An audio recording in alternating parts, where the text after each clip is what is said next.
Hi. Good morning, Commissioners, President Kelly. My name is Eric Wilkins, and I'm an environmental scientist with the Department of Fish and Game's Marine Region Environmental Review and Water Quality Project within the Habitat Conservation Program. Thank you for this opportunity to address questions and comments raised by you and other interested parties. I am here presenting follow-up information on the Department of Fish and Game work on the Central Coastal California Seismic Imaging Project. My presentation will cover some of the information that Becky Oda, Habitat Conservation Program Manager, covered at the August 9th, 2012 meeting. You will find a copy of her presentation in your binder.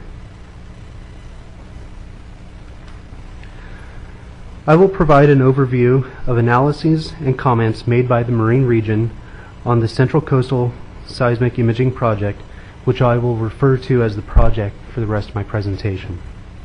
I will only cover the comments made by the Marine Region on the project in this presentation. Fish and Game's Region 4, which covers areas such as Fresno and San Luis Obispo, also submitted comments on the land portion of the project. I will also give a brief description of the Department's role and responsibilities in the environmental review of the project, as well as a description of the work the Department did in analyzing the project impact trust resources. The California Environmental Quality Act, that I will henceforth refer to as CEQA, requires state and local agencies within California to follow a protocol of analyses and public disclosure of environmental impacts of proposed projects and to adopt all feasible measures to mitigate those impacts. We've already received a presentation from the State Lands Commission.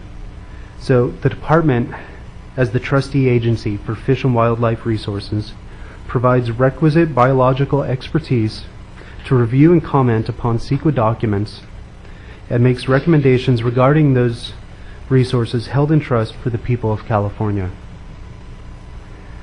The Department submitted comment letters on both the Notice of Preparation on August 15, 2011 and the Draft Environmental Impact Report on March 18, 2012.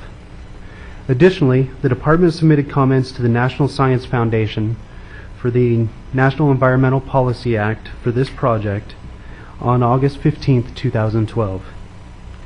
As a part of the Department's responsibilities, careful coordination with other state and federal agencies has occurred, including the Coastal Commission, State Lands Commission, State Parks, National Marine Fisheries Service, U.S. Fish and Wildlife Service, and the U.S. Geological Survey.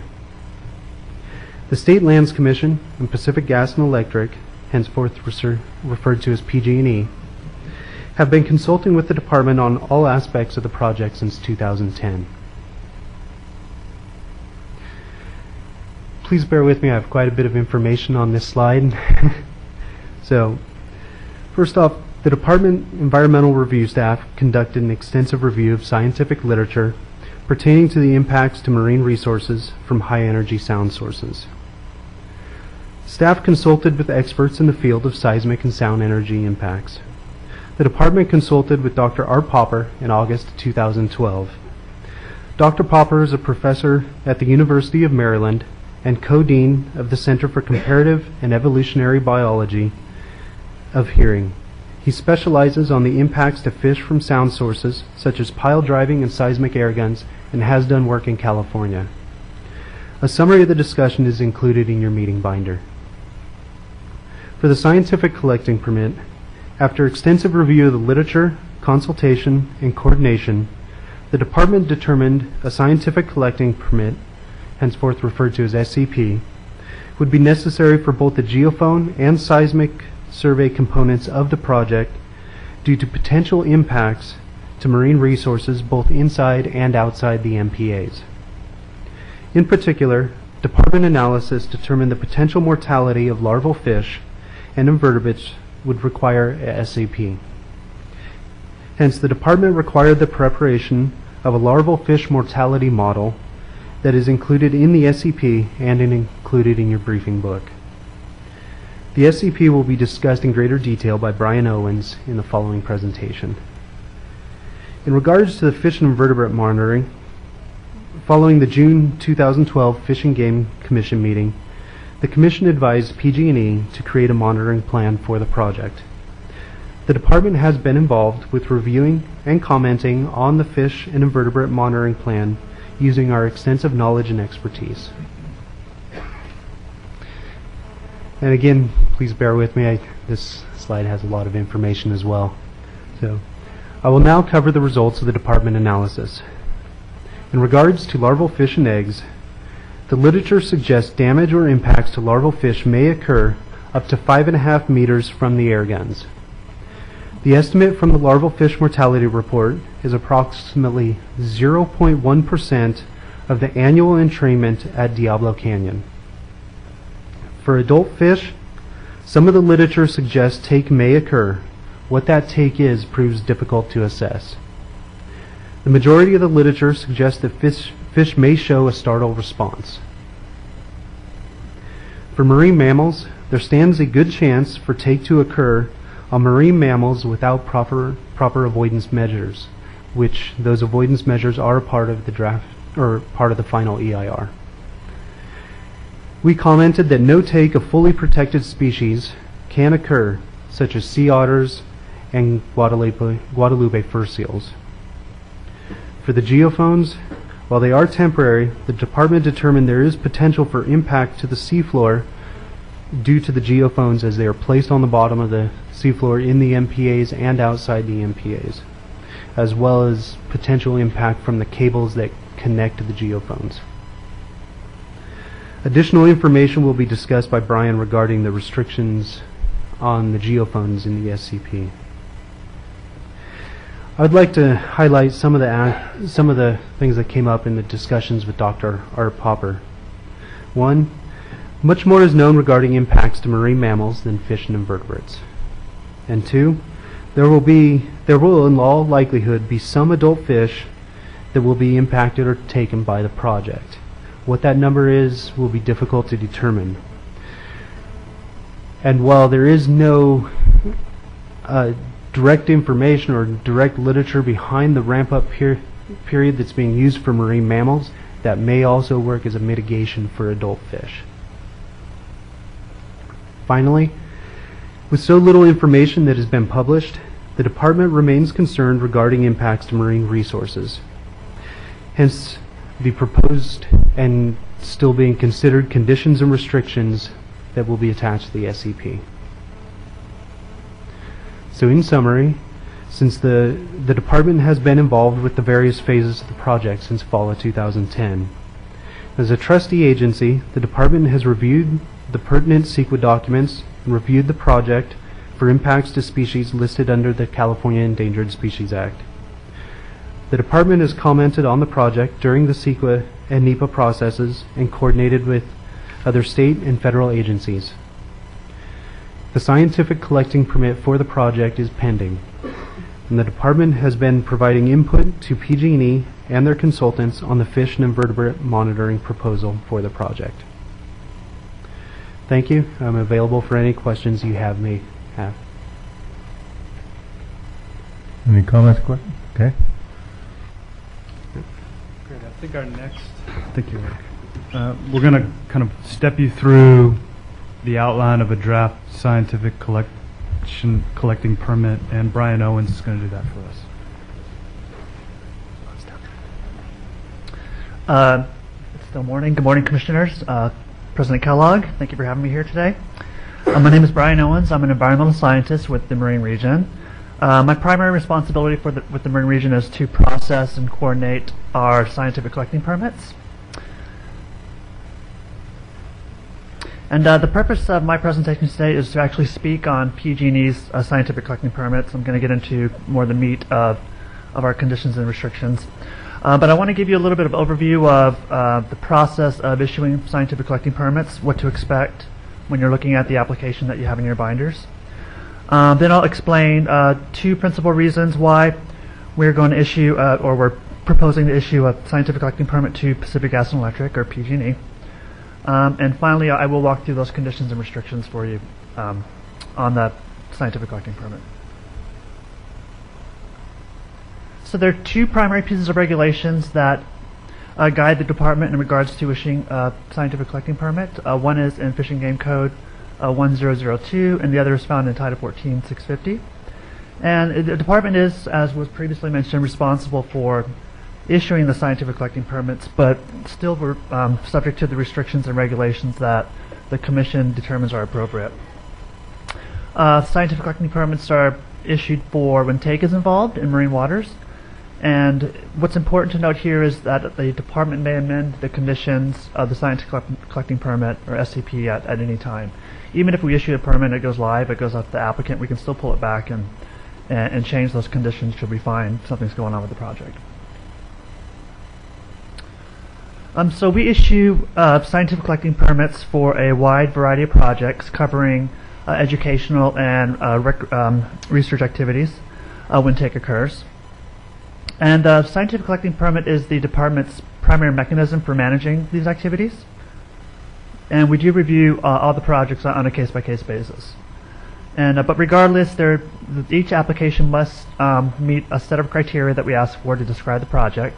One is to describe the purpose of the studies, the species and quantities that they're planning on collecting, the locations. We really like to prefer site-specific information on where they're going to be doing the research, the methods used or the gears that they're going to be using to collect the organisms, and finally the disposition, which is the fate of the organism. So are they tag and release, or sacrificing, or taken into captivity, etc.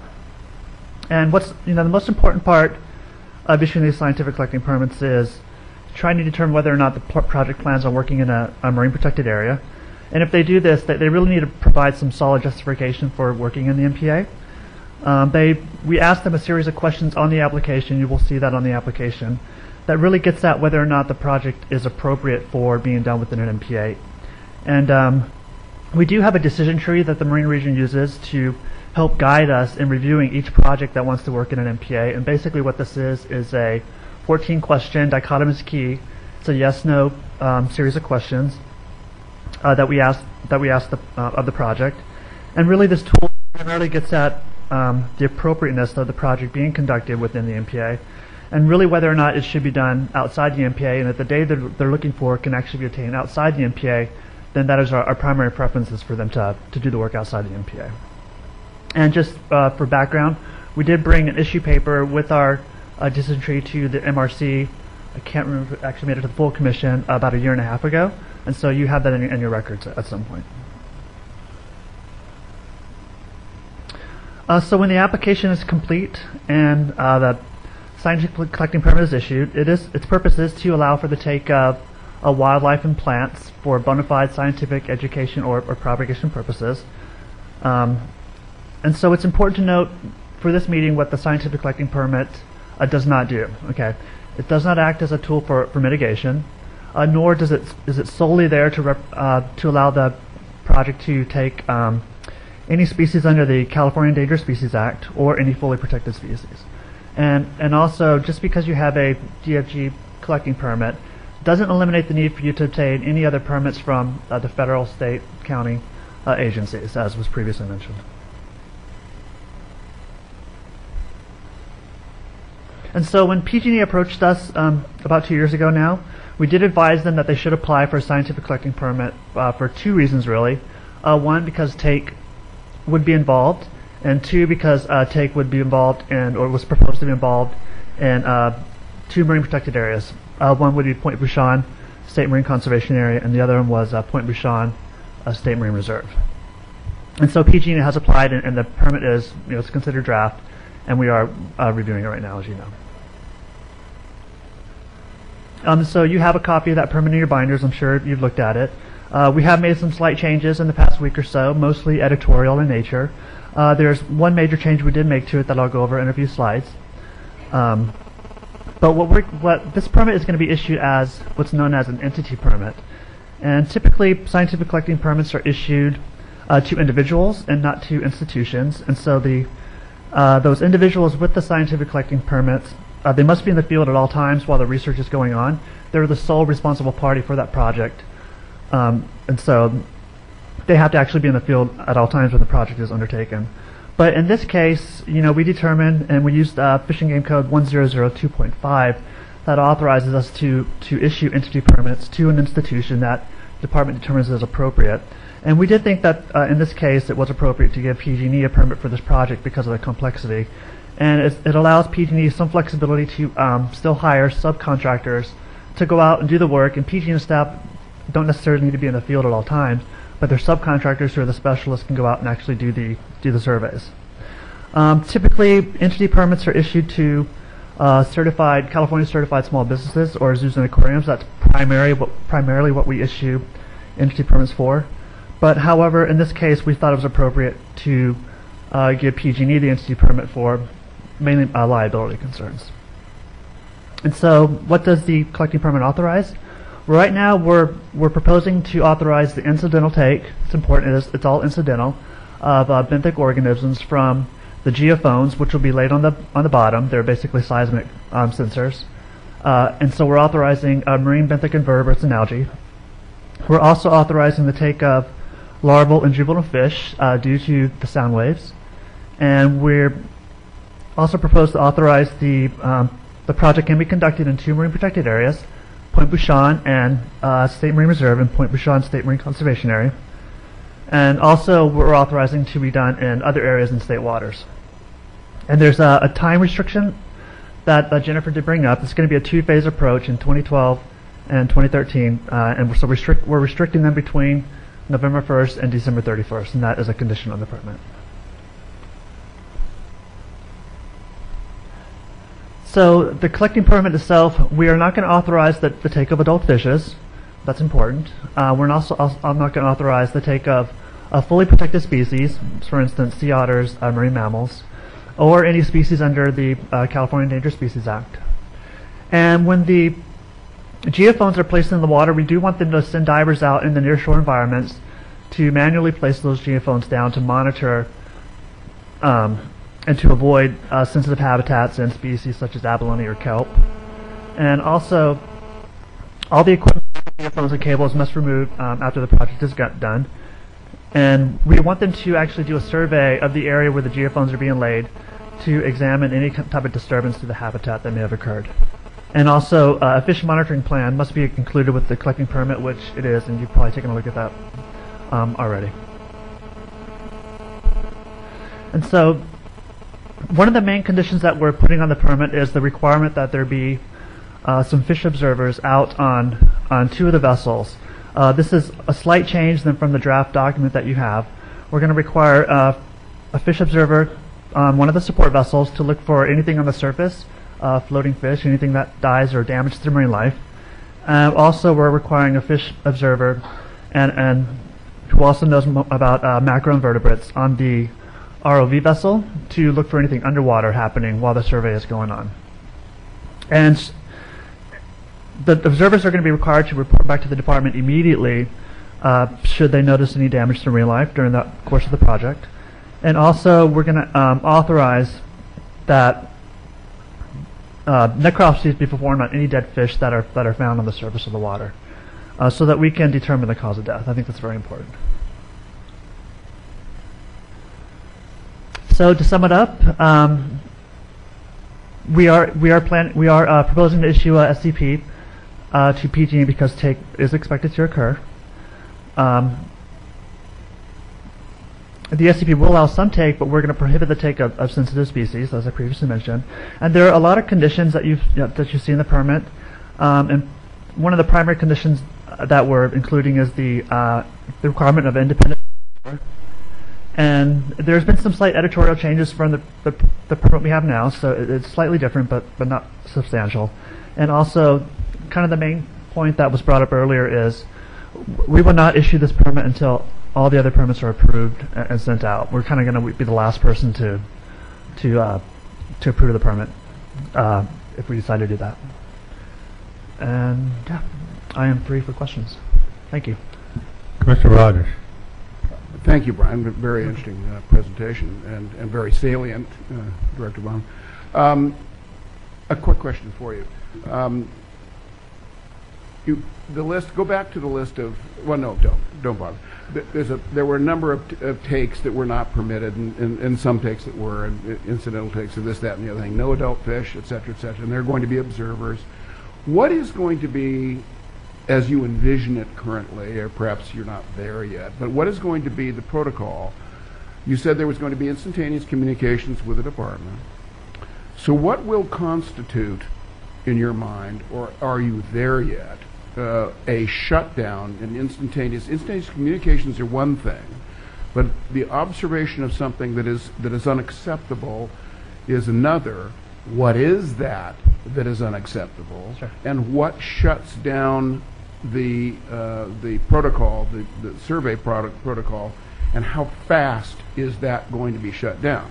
If it's going to be shut down tomorrow or hours from now, clearly that is not acceptable. So what is acceptable to the department?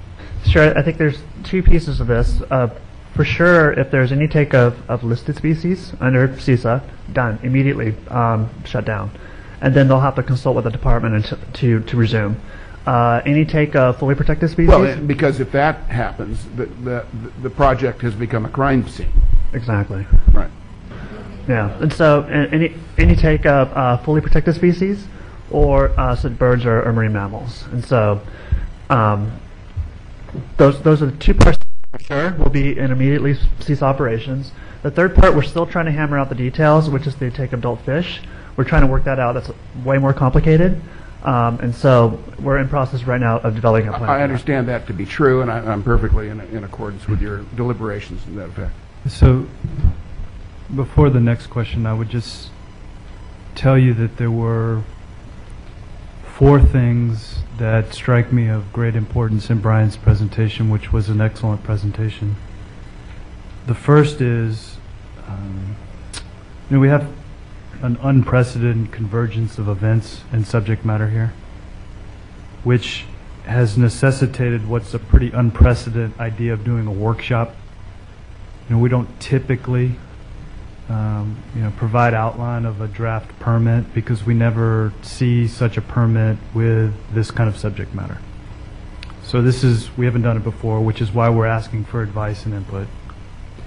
Secondly, if the project, through the permit conditions of the lead agency or any subsequent agency, continues to be a phased one, meaning this year, but phased temporarily to also happen, in subsequent years, Brian informed you that the SCPs typically have a reopener, if you will, a revision ability, so that they can be amended over time.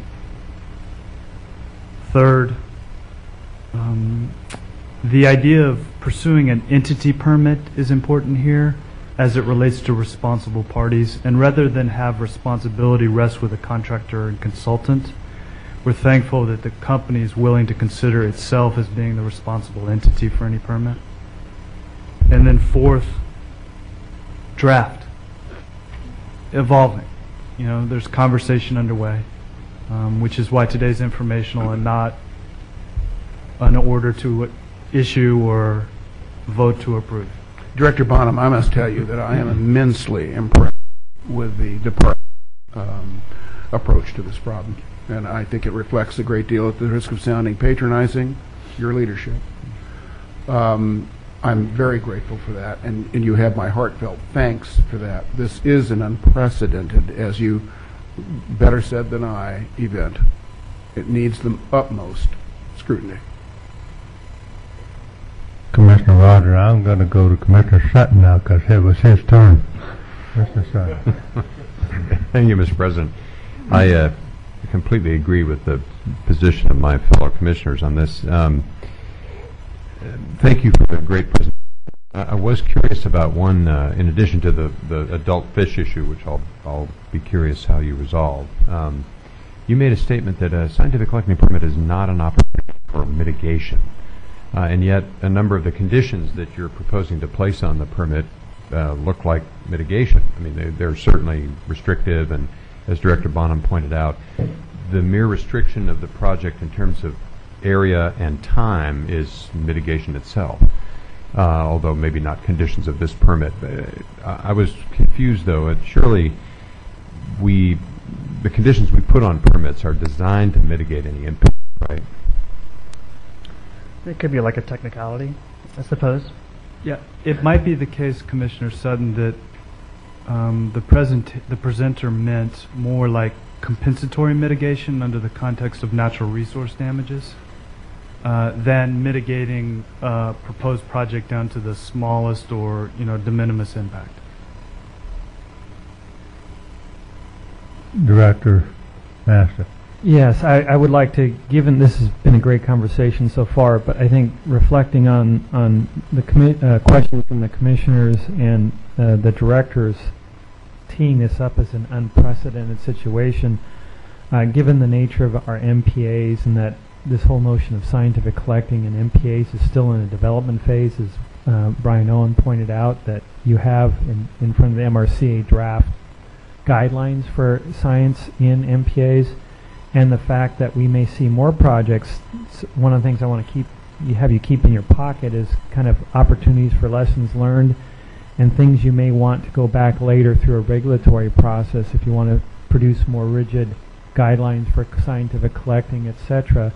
This is a learning experience. If you hear things that you want to maybe incorporate into procedures or rules, this is an opportunity to start collecting those and thinking about them for some potential future action. Yeah. Before we move forward, Chuck, it's too important for any of us to miss out on any of it, so I'm going to take a 5-minute break and we'll be right back.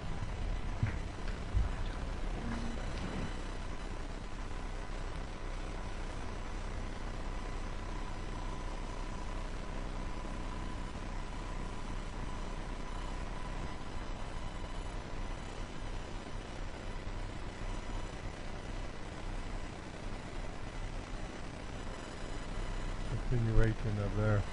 Yes, the next one I understand is Laird Henkel. Yes.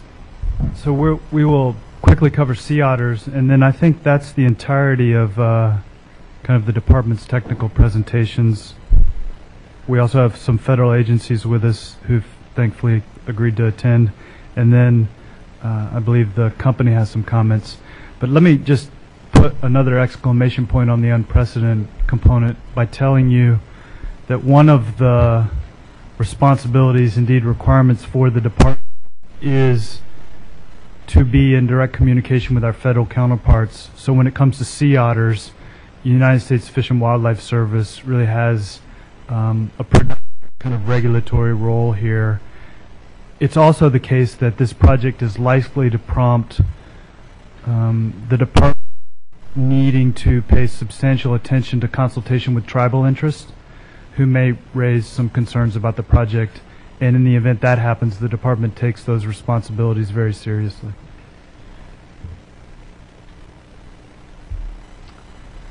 So let me introduce Laird. Thank you. Good morning, Commissioners, President Kellogg. My name is Laird Henkel. I'm a senior environmental scientist with the Department's Office of Spill Prevention and Response. And I appreciate the opportunity this morning to present some information specific to the sea otter monitoring component of the project.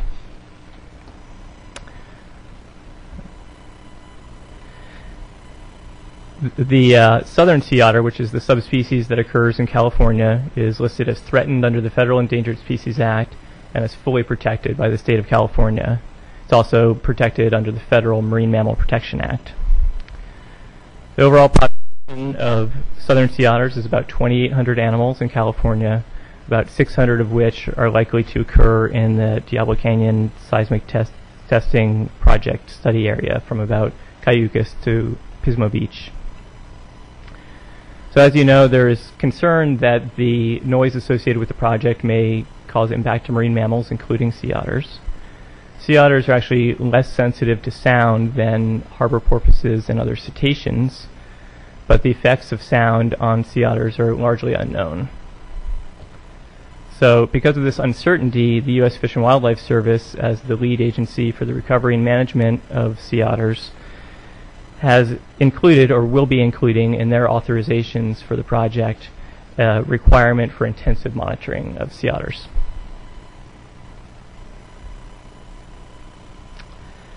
The monitoring project requested by the U.S. Fish and Wildlife Service will be led by U.S. Geological Survey biologists with support from Department of Fish and Game sea otter experts and staff from the Monterey Bay Aquarium. The monitoring plan includes pre-project a pre-project aerial survey that's independent from the NIMS cetacean survey in late October 2012 to document the number and distribution of otters that may be in the study area. Then also in October, an attempt will be made to capture and tag 60 sea otters, 40 in the impact area, and 20 additional control animals north of the potential impact area. These animals will be fitted with radio telemetry transmitters and time depth recorders for intensive behavioral monitoring.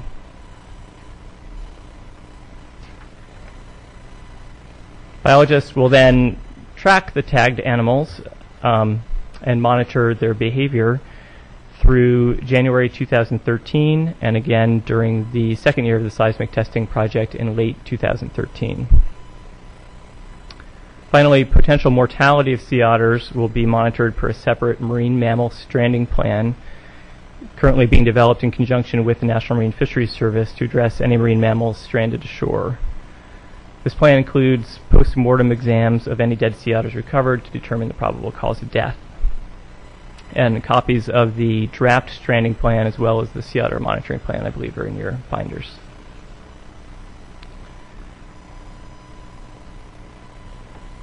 No lethal take of sea otters is authorized by either the U.S. Fish and Wildlife Service or the Department of Fish and Game. And as we heard earlier, the department does not regulate non-lethal take. The state definition of take is a little different than the federal definition of take under the Marine Mammal Protection Act or the Federal Endangered Species Act that address harassment. If a postmortem exam indicates mortality, any mortality of a sea otter is related to the seismic testing project, the seismic testing will cease immediately until further notice. And additionally, if there's found to be one or more mortalities associated with the seismic testing project, the department will coordinate with the U.S. Fish and Wildlife Service on a natural resources damage assessment to determine what type of compensatory mitigation would be required. So in summary, U.S. Fish and Wildlife Service is taking the lead on sea otter monitoring, and we are coordinating with them on that. So with that, thank you, and I'd be happy to take any questions. Commissioner Rogers. A question for you, Laird. Thank you. Yes. Very interesting presentation. I know very little about sea otters, thank goodness, because they're not ours.